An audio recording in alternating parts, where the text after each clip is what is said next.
नमस्कार मंडळी, कसे आहात आपण? आज योगिनी एकादशी आहे. सर्व श्रोत्यांना योगिनी एकादशीच्या हार्दिक शुभेच्छा. ज्येष्ठ महिन्याच्या कृष्ण पक्षातील एकादशी म्हणजे योगिनी एकादशी होय. ही एकादशी मोठमोठ्या पापांचा नाश करणारी आहे.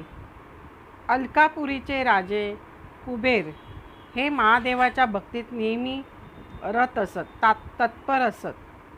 त्यांच्या पूजेसाठी हेममाली नावाचा त्यांचा सेवक रोज ताजी व सुवासिक फुले नेहमी त्यांना आणून देत असे.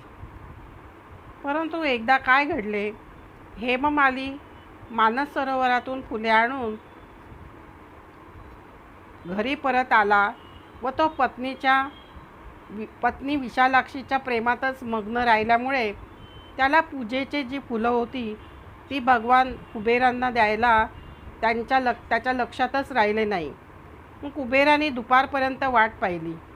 हेममाली का आला नाही असे सेवकांना त्यांनी विचारले असता तो पत्नीच्या प्रेमामध्ये घरातच रमला आहे असे उत्तर ऐकून कुबेराने क्रोधित होऊन हेममालीला बोलावले असता कुबेराने त्याला, अरे पापी दुष्टा, तू भगवंताचा अपमान केला आहेस.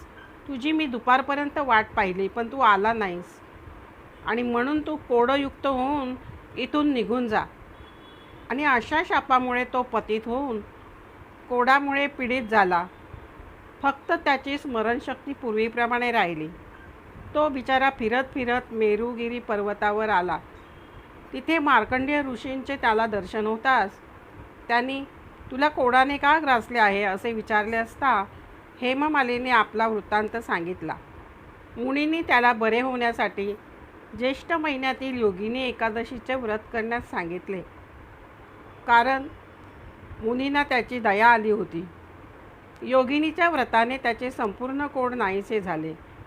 या व्रताचे अनुष्ठान केल्याने हेममाली पूर्ण बरा झाला. हे योगिनीचे व्रत खूपच पुण्यशाली असून जवळजवळ 88,000 ब्राह्मणांना भोजन दिल्याचे फळ या योगिनी एकादशी केल्याने मिळते. महान पापांना नष्ट करणारी एकादशी म्हणजे योगिनी एकादशी होय. ही कथा भगवान श्रीकृष्णाने युधिष्ठिरांना सांगितली होती. चला तर मग आपणही योगिनीचे व्रत करूयात.